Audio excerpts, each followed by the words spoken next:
여러분 안녕하십니까? 라디오 오늘 강지혜입니다. 코로나19 신규 확진자가 어제 400명대에서 다시 500명대로 늘었습니다. 하지만 1000명씩 발생하던 거에 비하면 조금은 상황이 나아진 느낌인데요. 여전히 지역사회 곳곳에 숨은 감염원이 존재해서 아직 안심할 단계는 아니죠. 특히 개신교 선교단체 인터콥이 운영하는 상주시의 BTJ 열방센터 관련 집단 감염이 전국 곳곳에서 연일 확산하고 있습니다. 현재까지 열방센터 관련 누적 확진자는 576명으로 집계가 됐는데요.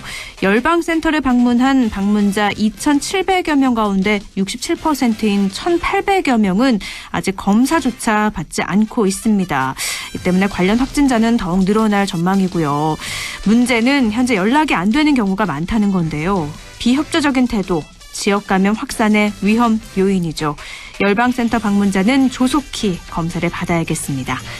1월 12일 화요일 라디오 오늘 광고 듣고 시작합니다.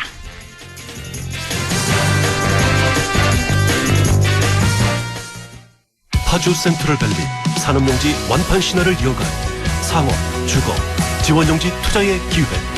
역세권 입지에 서울 문산 고속도로까지 남북경협의 수혜지에서 프리미엄 투자의 중심지로 거듭날 파주 센트럴밸리. 문의 1522-0844. 자, 따라해보세요. 이카운트 ERP 4만원 회계관리, 이카운트 ERP 4만원 재고관리, 이카운트 ERP 4만원 생산관리. 사업 성공 함께해요. 이카운트 ERP의 모든 기능을 월 4만원에 드립니다. 이카운트 가입비 부가세 별도. 파주 센트럴밸리 산업용지 완판 신화를 이어갈 상업, 주거, 지원용지 투자의 기회. 역세권 입지에 서울 문산 고속도로까지 남북경협의 수혜지에서 프리미엄 투자의 중심지로 거듭날 파주 센트럴밸리. 문의 1522-0844. 평범한 일상이 포레나를 만나면 출근은 더 빠르게, 휴식은 광교산 숲세권에서, 생활 인프라는 완벽하게 한화 포레나 수원장안에서 가장 앞선 일상으로. 특별한 일상의 시작 포레나 한화 포레나 수원장안 1644-5060 한화건설. 1월 12일 화요일 라디오 오늘입니다. 본격적인 이야기에 앞서서 잠시 정정할 내용이 있는데요. 어제 안동고용센터 연결해서 코로나19 긴급 고용안정지원금 이야기를 했죠. 신규 신청일을 오는 금요일부터라고 잘못 말씀을 드렸습니다. 금요일부터 공단 홈페이지에 안내가 되고요. 신청은 1월 말 또는 2월 초로 예상이 된다고 하니까 혼란 없으시길 바랍니다.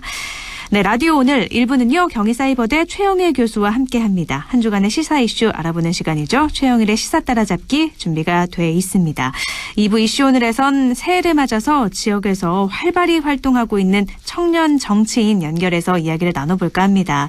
잠시 후에 녹색당 허순규 안동시 위원장 연결해서 이야기 들어보죠. 또 라디오 오늘 생방송 놓치신 분들은요. 유튜브로도 다시 들으실 수 있습니다. 많은 애청 바랍니다.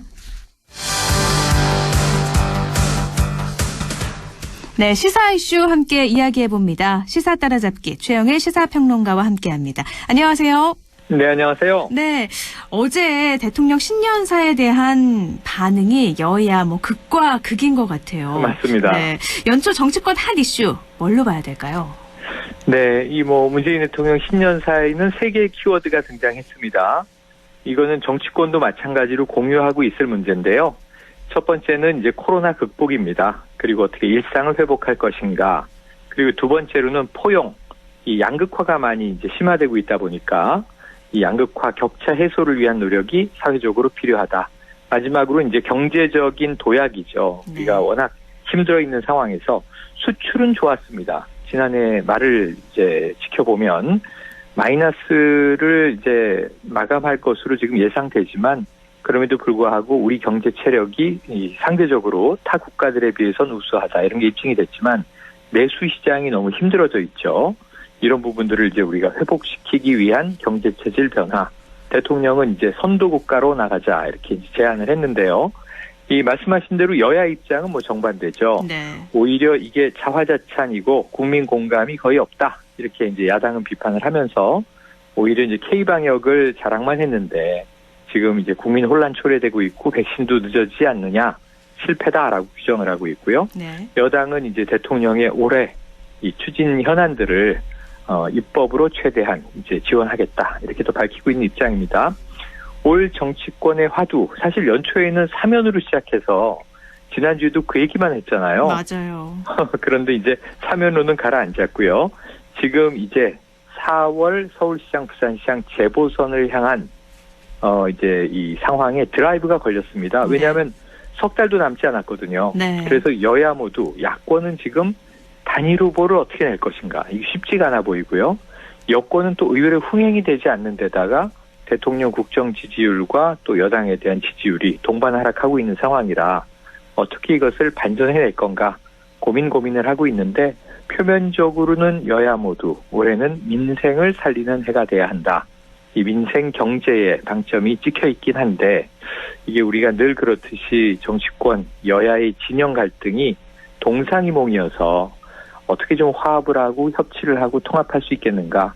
국민들에게 통합하라 이야기하기 전에 제가 늘 생각하는 이제 소신입니다만 정치권이 통합하면요 국민들이 통합되거든요.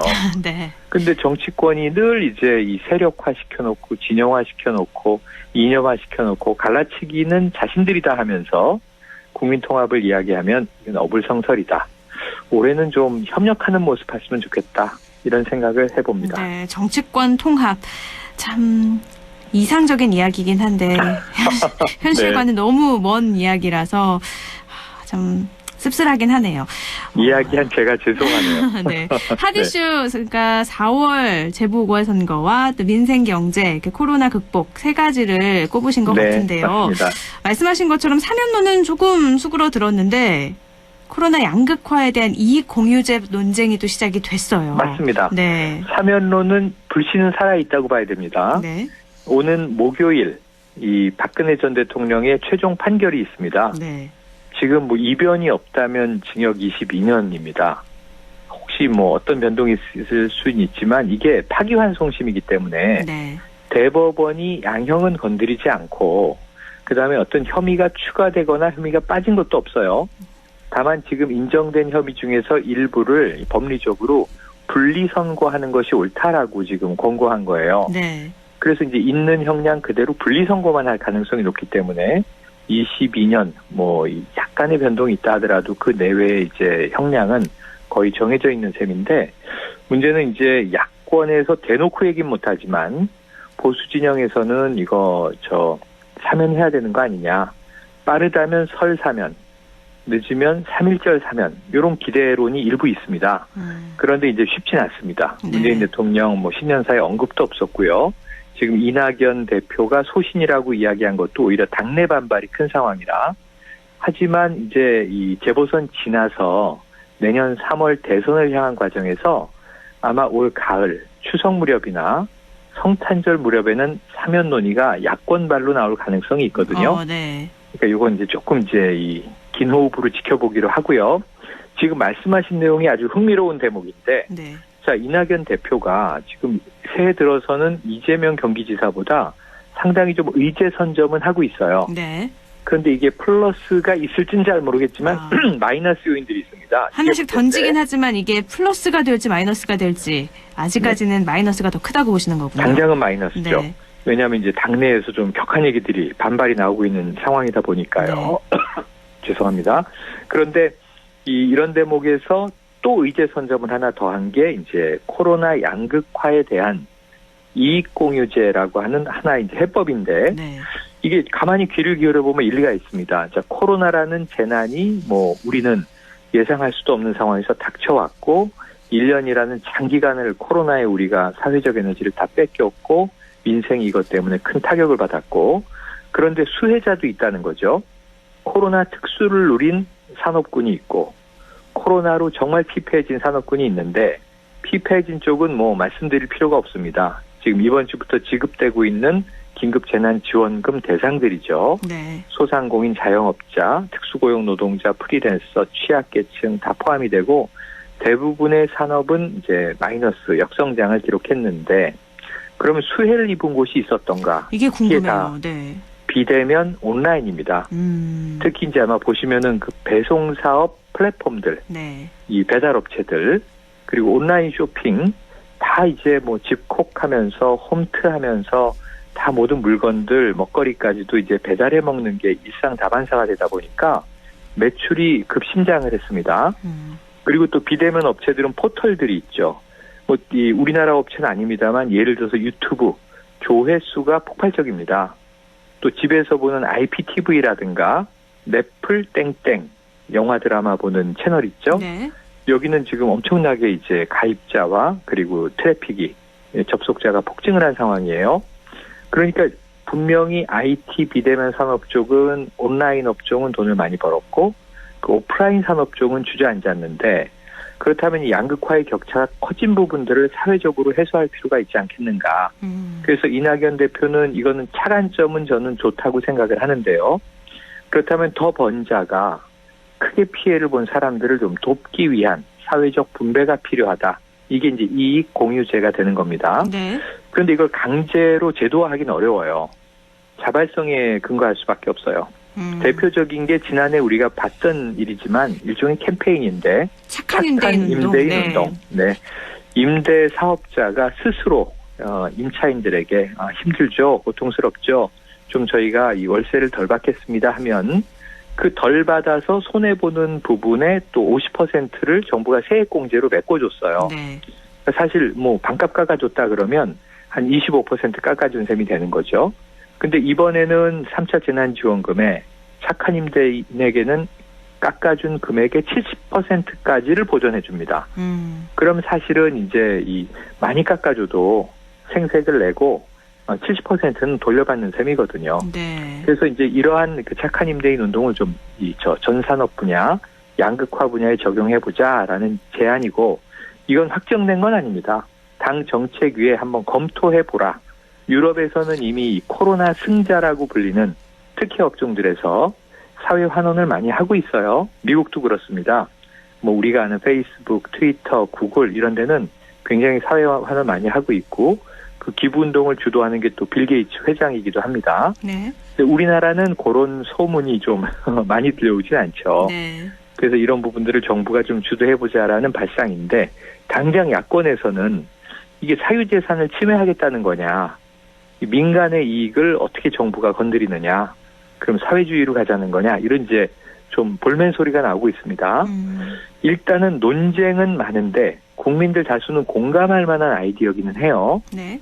다만 그 방법론이 문제인데 이 논쟁이 어떻게 좀 생산적으로 풀려갈지 한번 지켜볼 필요는 있어 보입니다. 네, 잠깐 정리를 좀 해볼게요. 뭐 빌 게이츠는 백신 개발에 1,187억 원 정도를 기부한 것 같은데 네. 우리나라는 이렇게 큰 기부는 아직 대기업에서 나오지 않고 있어서 좀 아쉽긴 한데요.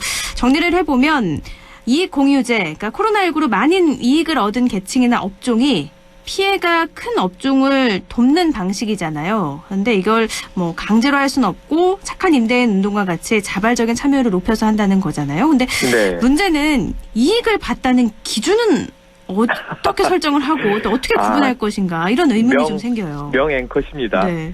핵심을 딱 짚으신 거예요. 네. 그게 바로 이제 주호영 원내대표가 사회주의냐라는 이제 또 선동적인 이야기도 등장했습니다만 네.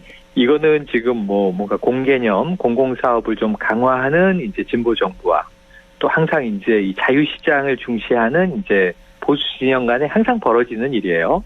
그런데 이제 중요한 건 말씀하신 대로 그겁니다. 우리가 보편적으로 전 국민에게 1차 재난지원금을 줬던 것도 사실은 뭐 상위 30%를 빼자, 뭐 중위 50%까지만 주자 이런 이야기를 했지만 그걸 행정적으로 정확하게 구분할 수 있겠는가? 시간만 걸리고 지급은 늦어지는 것 아닌가? 그래서 그때 긴급하다는 의미에서 모두 다 지급을 한 거거든요. 네. 다만 개인적으로 이거 안 쓰실 분들은 기부하십시오 이랬던 건데 네. 사실은 이걸 쓰는 게 이 내수 경기 진작에 더 도움이 된다는 이야기도 많이 돌았었죠. 네, 네. 그 말씀하신 대로 지금 특혜를 본 업종이 어디냐? 그리고 특혜를 받다면 얼마나 받느냐? 이 중에 얼마를 그럼 어디에 돌려줘야 하느냐? 이런 문제입니다. 네. 근데 이제 정부 입장에서는 이 긴급재난 지원도 그렇고 앞으로도 코로나 회복에 들어갈 재정은 너무나 이제 막대한 재정 확대가 필요해 보이는데 이거를 정부 국고를 다 털어서 할 수만 없다는 거죠. 민간 부문에 이제 투자를 유도하자는 방식이기는 해요. 이것도 좀 이해는 되는데 말씀하신 대로 이걸 기계적으로 우선 구분할 수는 있겠는가? 이 좀 야권의 이야기가 정부 입장에선 당장 뾰족한 답은 없습니다. 네. 그래서 논의해보고 검토해보자는 이야기다까지만 된 거지, 그래서 아이디어 차원이다 이렇게 말씀드린 것이지 아직까지는 무르익은 정책은 아니다 이렇게 볼 수 있고요. 네. 여기에 대해서 뭐 국책연구기관이나 혹은 민간 대기업의 이제 경제연구소 등에서 어떤 연구 결과를 낼지도 한번 지켜봐야 할 것 같습니다. 뭐 민주당이 태스크포스 꾸려가지고 본격적으로 논의를 시작한다고 하는데 아직까지 뭐 구체적으로 방식이나 그런 것들은 결정된 게 아무것도 없는 거군요. 네, 그럼에도 불구하고 이게 또 굳이 하고자 하는 의지가 강하면 방법론은 만들어낼 수가 있어요. 네. 예를 들면 지금 이제 이 우리 내수 시장에 많은 사업자들이 이제 코로나로 인한 피해와 고충을 호소하고 계신데 1차 보편 지급 빼고 2차, 3차 지급이 지금 이루어지고 있는데 그 기준이 뭐냐? 그러면은 연매출 4억 원 이하, 전년 매출 대비 매출이 줄어든. 그러니까 매출이 줄어든 건 여러 가지 이유가 있을 수도 있어요. 네. 음식 맛이 없어서 줄어들 수도 있고 옆에 뭐 더 큰 음식점이 생겨서 줄어들 수도 있고 경영상의 내부 이유일 수도 있고 하지만 어쨌든 딱 외견적으로 봤을 때 지난해 대비 매출이 줄었고 연 4억 원 이하의 작은 기업을 작은 점포를 운영하는 곳이다. 그러면은 일단 100만 원 주는 거잖아요. 네네. 그러니까 이것도 이제 기계적인 구분을 적용한 방식인데 그러면 나는 연매출 4억 5천만 원인데 나도 힘든데 왜 나는 안 주나 이런 얘기는 나오고 있거든요 현장에서. 네. 그래서 이제 기준은 마련하기 나름인데 어느 정도 합리적이냐가 문제지 딱히 해당되지 않는 분, 해당하는 분 이 기계적인 구분에 있어서 불만은 또 못 나올 받는 수밖에 쪽에서는 없죠. 뭐 네. 분명히 나올 수밖에 없는 것이죠. 네, 모두에게 다 피해가 안 가게 다 지원이 되면 좋겠지만 그건 한계가 있어서 어쩔 한계가 수 없이 있습니다. 네, 받지 못하는 분들도 계실 것 같은데요. 네. 이게 문재인 대통령 대선 공약 사항 중에도 있었잖아요. 대기업과 맞습니다. 협력사 간 이익 공유하면서 격차를 완화하는 협력 이익 공유제. 이거 맥을 같이 하는 것 같은데요. 맥을 같이 하는데 이제 그때 대목은 그래도 원청 기업이 있고 1차 하청, 2차 하청, 예를 들면 우리나라 대규모 기업 중에 자동차 산업 같은 쪽은 뭐 7차 하청 이후까지 있거든요. 네. 그런데 문제는 항상 이제 대기업은 비용 절감을 해서 이 보유자금이나 내부의 이익은 극대화하지만 이 하청업체부터 이제 쪼아나가기 시작하면 문제가 생겼고 심지어 일부 좀 이제 부도덕한 재벌 기업은 이 자신의 가족들의 명의로 설립한 유령 회사에 그냥 중간에 매출 거래만 집어넣어서 통과세를 받는 형식으로 매출을 올렸거든요. 네. 이런 게 우리가 이제 제일 공정거래에서 위배되는 일감 몰아주기 같은 경우입니다. 그래서 이제 이런 경우들을 없애자라고 하는 게 문 대통령의 공약사항이었는데 이번 경우에 이제 코로나라고 하는 것을 예상하지 못했는데 코로나 변수 때문에 돈을 번 쪽이 있고 돈을 잃은 쪽이 있다면 이걸 어떻게 좀 그러면 이익 공유를 설계하는 게 가장 올바르겠는가? 아마 수많은 또 경제학자들의 이론적인 또 실무적인 여러 가지 또 논의들, 제안들이 나오게 될 것으로 기대하는데 문제는 영구적 차원에서 지금 접근을 한다면 하세월 걸리지 않겠습니까? 네. 그래서 이게 과연 민주당의 4월 재보선을 앞둔 상황에서 코로나 백신 접종이 시작되고 정말 올 가을 정도에는 코로나의 끝이 보인다라고 했을 때 이 방식이 적용될 수 있을지는 시간은 조금 바툰 상황인데 지켜봐야 될 것 같습니다. 네. 참 얘기 들어보면 많이 번 사람이 많이 피해본 사람 주는 거 참 좋은 것 같긴 한데요. 문제는 이게 개인 재산이다 보니까 순순히 뭐 착한 마음에서 내놓으면 좋지만 그렇지 않은 경우도 있고요. 그래서 그런지 야당에서는 죄라면 묵묵히 열심히 일한 죄밖에 없는데 국민재산 몰수해서 바닥난 국고 채우겠다는 거 아니냐. 정말 원색적으로 비판을 했어요. 김은혜 대변인이 논평에서요. 그래서 저는 기업 차원에서 네. 이건 정말 자발적인 캠페인으로 확 했으면 좋겠는 게 최근에 이제 코로나 상황에서 이 세계의 부자 순위가 막 바뀌고 있거든요. 지금 1위가 누구냐 하면 앨런 머스크예요. 네. 테슬라 주가가 뭐 엄청나게 올랐거든요. 네. 지금 코로나에 서학개미, 네, 우리나라도 막 투자하는 분들이 많이 계시지 않습니까? 네. 그래서 이제 앨런 머스크 1위, 그리고 그동안 부동의 1위였던 아마존의 베이조스 회장, 제프 베이조스가 2위를 주저앉았어요. 뭐 여전히 여기에는 뭐 구글 CEO라든가 마크 저커버그 페이스북 CEO라든가 빌 게이츠 회장도 들어있고 과거에 한 20-30년 동안 세계 1위 부자였던 워렌 버핏 네. 이 투자운용회사의 회장은 지금 9위로 밀려나 있거든요. 네. 그러니까 이제 이런 것들을 본다면 역시 IT 회사들이 급성장했구나. 근데 우리나라도 잘 보면은 이제 대기업군에 우리가 아는 다음 카카오 있죠. 그리고 또 네이버 있죠. 이런 IT 회사들이 이제는 뭐 조 단위의 과거엔 유니콘 기업이라고 불렀는데 많이 성장한 건 또 사실이에요. 네. 그런데 이거를 어떻게 정부가 사유재산을 뺏어서 나눠줍니까? 홍길동도 아니고 네. 어려운 일이고요. 근데 해외의 경우에는 지금 말씀드린 부자들이 사실은 이 재산 안 물려주기 운동의 선두주자들이면서 이 빌 게이츠 회장 부부 또 이제 워렌 버핏 같은 분들은 이미 내 재산은 한 푼도 이 자녀에게 물려주지 않겠다. 내가 사망하면 다 자동으로 사회로 환원한다. 네. 그래서 미국에서도 비판이 있어요. 공산주의자냐고. 아. 그런데 그건 비판도 그들의 있군요. 자유인 네. 거죠. 부자들의 자유인 거죠. 네. 그래서 우리나라도 이런 흐름이 좀 있다면 정부가 이렇게 뭐 고심할 필요는 없겠는데 그 해외 선진 국가와 우리의 차이가 경제 규모는 우리가 막 따라가고 있는데 어제 문 대통령이 얘기한 선도 국가의 중요한 자질 중에 하나가 부자들이 노블리스 오블리주를 하는 것이다. 근데 우리나라는 그걸 조금 선진국에 비하면 참 안 하는 편이다. 이제 이것을 한번 뭐 인식하는 사회적인 의식 전환 운동이 있었으면 좋겠고요. 정부는 이제 소소한 차원에서 인센티브 방식으로는 이걸 이끌어갈 수 있죠. 만약에 사회환원이나 기부를 많이 하는 이제 기업이나 부자들에게는 정말 파격적인 혜택, 우대를 이제 해주면 그들이 어떤 프라이드도 좀 올리면서 또 이제 사회에 환원하는 기쁨을 맛볼 텐데 문제는 이제 우리나라는 재벌 기업들이 수많은 사회환원 재단들을 가지고 있습니다만 그 재단 차원에서는 어찌 보면 이게 이 면세, 감세를 받는 재테크로 활용되는 경우들이 많았거든요. 네. 요즘에 SK가 이제 사회적 가치 운동을 대대적으로 펼치고 있어서 한번 이런저런 사례들을 우리가 지켜봐야 될 것 같고요. 이건 참 시간이 오래 걸리는 우리 체질 변화와 관련된 문제인 것 같습니다. 네. 외국에서는 뭐 몇십조 기부했다는 뉴스가 자주 들리는데 우리나라는 없어서 좀 네. 아쉽기는 한데 또 뭐 전재산 기부했다가 피해를 본 분들도 가끔 나오긴 했잖아요. 가끔 나오고 네. 또 일부 재벌들이 네. 감옥에 가기 직전이 되면은 뭐 몇백억, 몇천억씩 또 기부 약속을 해요. 네.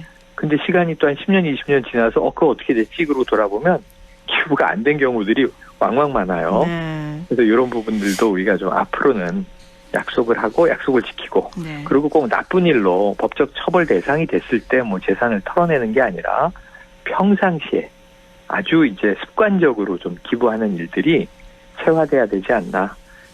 근데 이거는 뭐 가풍이 만들어져야 되는 거기 때문에 네. 사회적 분위기가 좀 예, 조성도 되고 그래야 될 것 좋은 같아요. 리더들이 많이 나와야 되겠죠. 네. 그렇다면 어떻게 보세요? 이익공유제 이렇게 야당의 반대가 많이 있지만 어쨌든 더불어민주당에서는 하겠다는 입장이잖아요. 네, 추진할 걸로 봅니다. 추진이 될 걸로 네, 보시는 거군요. 저는 추진할 걸로 보는데 네. 물론 이게 지금 최근에 이 국회에서 통과된 법 중에 이 중대재해기업 처벌법이 통과됐잖아요. 네. 정인이법, 아동학대를 좀 방지하자, 처벌을 강화하자 이 법과 함께 통과됐는데 지금 이 중대재해기업 처벌법은 이것을 요구했던 고 김용균 근로자의 어머니라든가 네. 고 이한빛 PD의 아버지라든가 함께 당식농성을 주도했던 정의당이 굉장히 불만을 토로하고 있어요. 네. 그래서 반쪽짜리 왜냐하면 법이라는 정부안도 약했었는데 지금 민주당안은 더 후퇴했다. 네. 그래서 적용 안 되는 사업장이 80% 가깝지 않느냐. 네. 그런데 최근에 이제 5인 미만 사업장에서 또 사망자가 나오는 일이 엊그제 있었거든요. 그랬죠. 예, 그래서 이제 그러면 5인 이 미만 사업장에서 일하는 근로자는 이 사람의 목숨값이 다르단 말이냐 하는 또 안타까운 성토가 나오기도 했죠. 그런 것처럼 이제 지금 이익공유제 얘기 중이니까 여기에 대한 뭔가 법제적인 노력이 민주당에서 반드시 나올 겁니다. 처음에는 강화된 안이 나올 텐데 여야 논박이 많이 이루어지겠고 어떤 법제도든지 국회를 통과할 즈음에는 상당히 좀 완화, 연성화 이렇게 돼 있어서 아마 사회적으로 큰 타격을 주거나 파장 효과가 크지는 않은 무난한 법으로 좀 변화돼 있지 않겠는가. 처음에는 이런 좀 생각도 강하게 듭니다. 나왔다가 결국에는 조금은 모두가 좀 수용할 수 있는 적정선에서 그럼요. 추진이 될 것이다. 대선이 다가오고 있기 때문에 네. 쉽지 않은 상황입니다. 네. 그리고 석 달도 남지 않은 서울시장, 부산시장 재보선이 네. 또 최대의 관심사라서요. 이것도 한번 짚어보죠. 네네. 서울시장 후보를 두고 각 당의 각축전이 시작이 됐는데 야권은 단일화 문제를 여전히 밀고 당기고 밀당 중이죠. 밀당 중이면서 오늘 김종인 비대위원장이요. 네. 안철수 대표에게 상당히 버럭을 하셨습니다. 네. 버럭하시면서 그 양반은 자기 중심으로 단일화를 얘기하고 있는 거다. 네. 우리는 받아들일 수가 없다. 네. 근데 이제 국민의힘 안에서는 여러 가지 이제 의견들이 있습니다. 오세훈 전 시장은 자, 안철수 대표가 입당하시오. 입당한다면 나는 서울시장 출마 안 하겠소. 하지만 입당을 안 한다면 네. 내부 경선에 참여하지 않는다면 내가 출마하겠소. 이렇게 얘기를 했단 말이에요. 조건부 출사표죠. 네. 예, 이게 조건부 출사표인데 역으로 보면 또 조건부 불출마 선언일 수도 있어요. 그렇죠. 네. 그런데 이제 당장 안철수 대표가 국민의힘에 입당하거나 합당할 가능성은 매우 희박해 보입니다. 근데 이런 상황에서 이 김종인 비대위원장이 안철수 후보와 단일화 없다. 합당은 가당치 않은 이야기다. 네. 만약에 이제 이 국민의당과 함께 단일화하려면 입당밖에 없다. 입당할 가능성은 이미 만났는데 없다고 보는 거고요. 네. 그러니까 오세훈 전 시장이 안철수 대표와 회동하려고 하는데 아주 따끔하게 일침을 가했죠. 뭐 합당과 아무런 이제 단일화에 권한이 없는 사람들이 만나서 네. 무슨 얘기를 하겠다는 거냐. 그래서 결국 못 만났어요. 네. 그 대구에 내려간 안철수 대표는 엉뚱하게 홍준표 의원을 만났습니다. 네. 홍준표 의원은 무소속이에요. 네. 홍준표 의원은 이제 이게 예정 없이 우연히 이제 동학사 사찰에 갔다가 만난 것이다. 동화사입니다. 만나는 것이다. 이렇게 얘기를 하면서 하지만 안철수 대표를 한껏 추켜 세웠어요. 뭔가 조금 홍준표 의원은 내가 이 야권 단일화 과정에 역할할 게 있겠구나 하고 이제 이렇게 본 것 같습니다. 네. 왜냐하면 지금 홍준표 의원이 또 나경원 전 의원을 만나거든요. 나경원 의원도 만났다고 많이 네. 언론에서 보도가 됐어요. 맞습니다. 그러니까 이제 그 국민의힘 내부의 유력 서울시장 후보도 만나고 외부의 서울시장 후보도 만나고 그러면서 뭔가 단일화에 좀 이제 물꼬를 트려는 노력을 하는 것처럼 비춰지고 네. 일단 언론에 계속 나오고 있지 않습니까? 네. 그러니까 이 홍준표 의원이 아주 좋아하는 지금 상황이거든요. 그래서 이제 홍준표 의원까지 끼어든 마당에 김종인 비대위원장 오늘 무슨 얘기를 했냐면 이 자력으로 자당의 후보를 우리는 낼 것이다. 물론 이 단일화에 대해서는 이의가 없다. 하지만 안철수 대표가 지금 주장하는 자기중심적인 단일화에는 우리는 갈 수가 없다. 3자 구도로 나가도 이길 수 있다고 본다. 이렇게 이야기를 했는데 네. 이건 굉장히 좀 위험한 얘기입니다. 야권에서 듣기에는. 네. 여당 후보는 어차피 하나가 나올 거예요. 네. 그런데 안철수 후보가 나온다고 상수로 놓고 네. 국민의힘에서 뭐 가정했을 때 오세훈 전 시장이든 나경원 전 의원이든 누군가 체급 있는 주자가 이제 국민의힘 후보로 나갔을 때 네.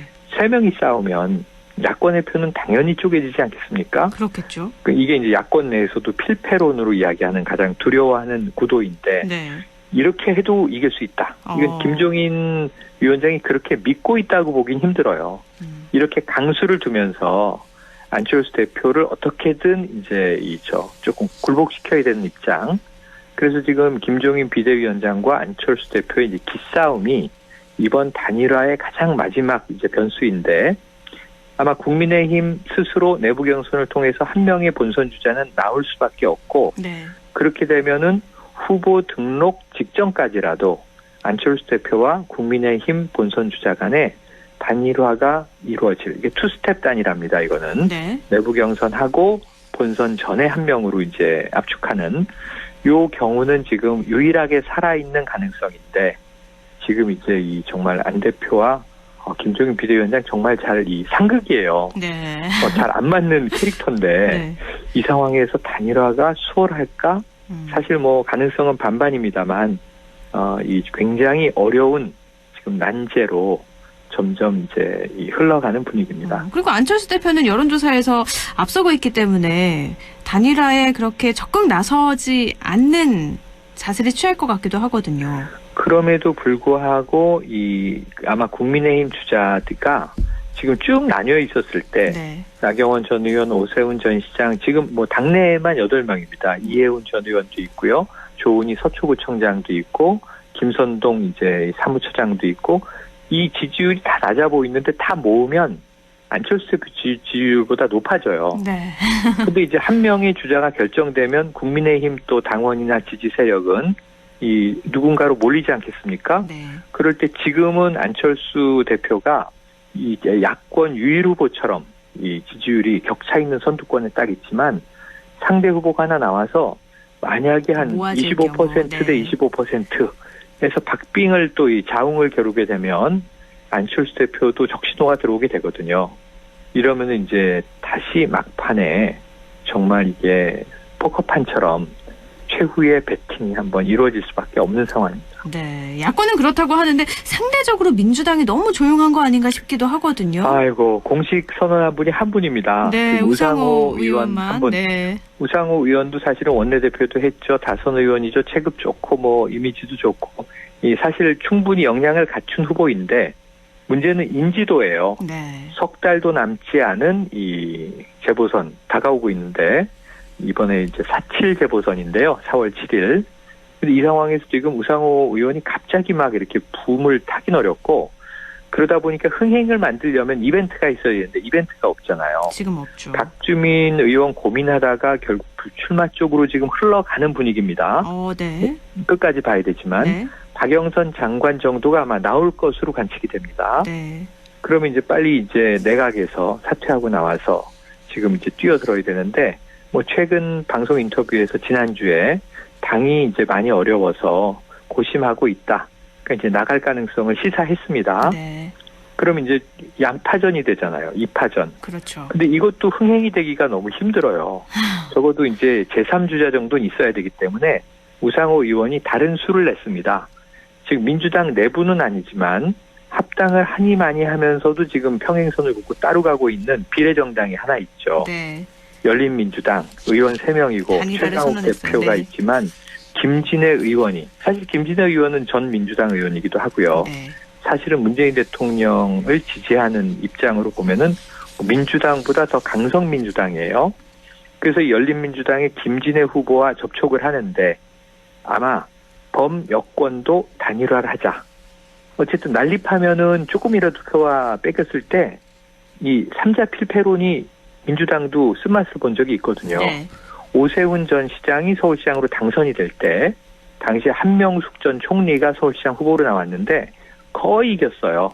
그런데 밤사이에 뒤집혀서 오세훈 시장이 탄생했고 그 모자란 표를 보니까 당시에 이 노회찬 후보가 나왔었던 거죠. 네네. 그래서 그때 이제 정의당이 아니고 그때는 국민신당이었는데 상당히 비판을 많이 받았었습니다. 그랬죠. 알겠습니다. 네, 그런 것들을 보면은 지금 우상호 의원도 네. 여권표도 결집하자.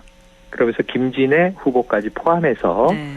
우리도 이제 이 어떤 단일화 경선을 치르자 이렇게 이야기를 하고 있습니다. 네, 우상호, 김진애 의원 최종 후보되면 단일화될지 이것도 좀 지켜보고요. 그러면 맞습니다. 이슈가 될지 조금은 아직은 이슈가 좀 덜 된 측면이 쉽진 있어서 않습니다. 네, 네. 계속 지켜보면서 이슈가 되면 그때 또 이야기 나눠보도록 하죠. 그렇습니다. 네, 오늘 여기까지 듣죠. 말씀 고맙습니다. 네, 고맙습니다. 네, 최영의 시사평론가와 함께했습니다. 라디오는 1부는 여기까지고요. 잠시 후 2부에서 뵐게요.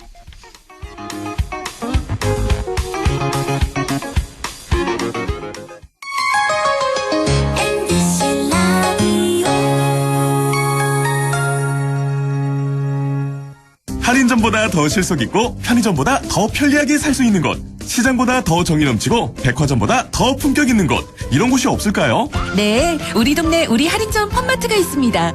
지난 25년간 항상 고객과 함께한 홈마트. 용상점, 자이점, 신용주점, 사천점에서 새롭게 고객님께 다가갑니다. 홈마트. 확진자를 간호했다는 이유로 빈집에서 자가격리를 한 간호사. 코로나 의심 증상만으로 최종 면접의 기회를 포기한 취준생. 생업을 걱정하기보단 완치 후 백신 개발을 위해 혈장을 기증한 부부.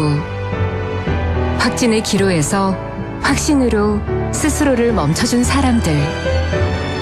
고맙습니다.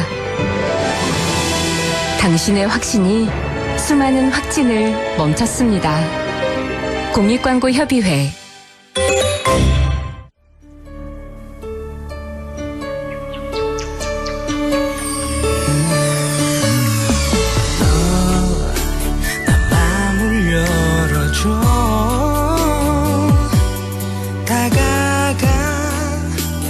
속삭이도록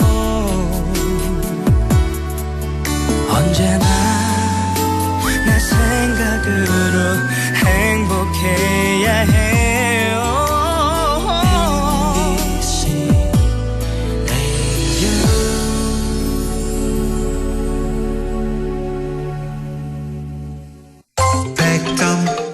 MBC 라디오.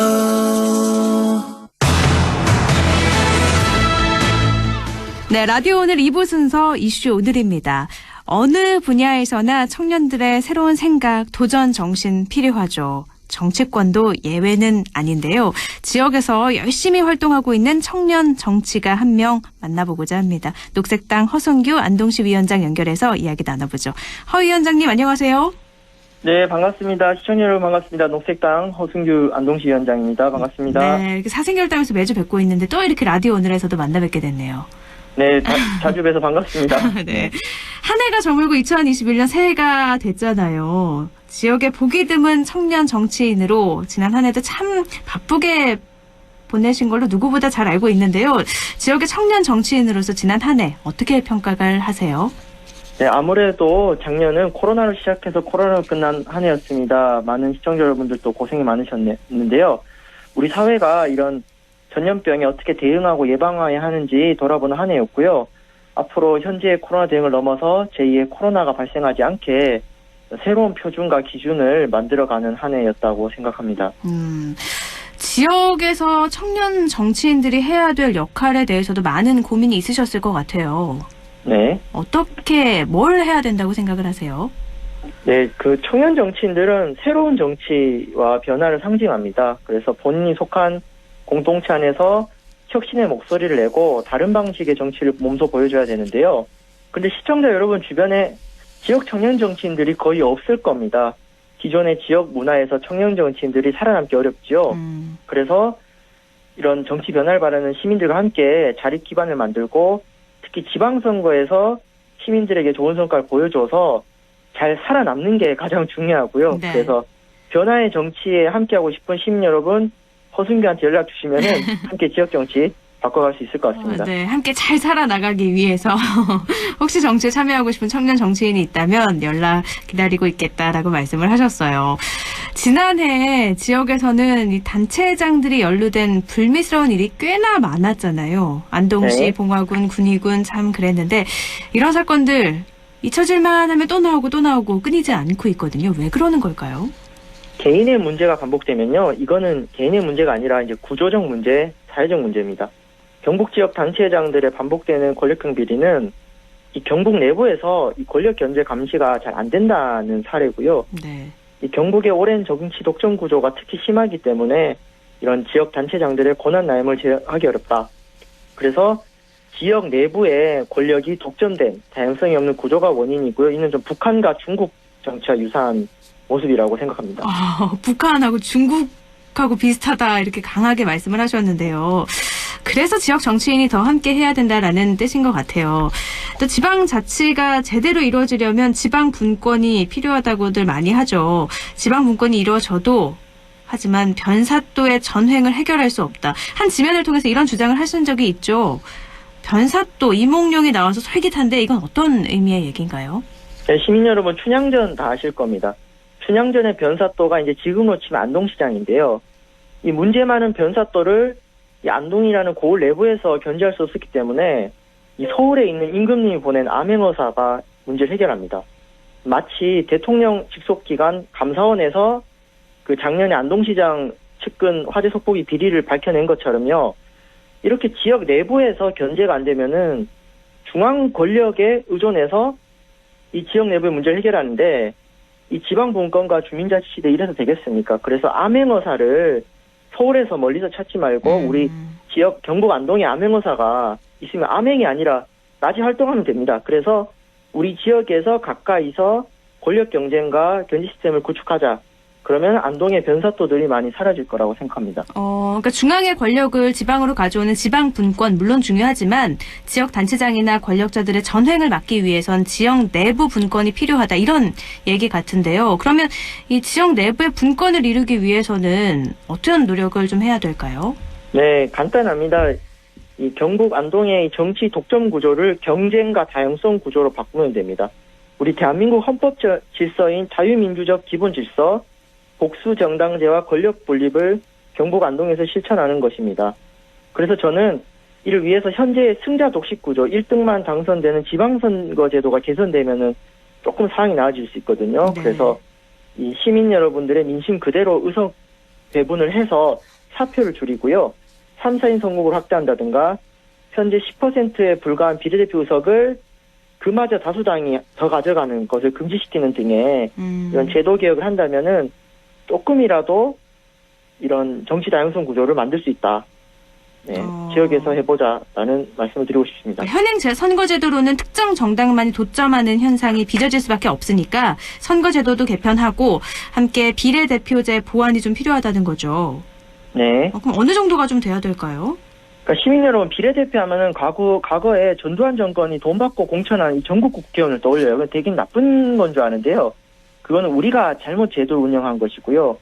비례대표는 장애인이나 청소년처럼 특정 동네를 넘어선 안동시 전체적인 계층과 의제를 대변하는 정치인입니다. 예를 들어 안동시 청소년들의 버스 문제, 이동권 문제는 안동시 강남동, 태화동만의 문제가 아니라 안동시 전체의 문제거든요. 네.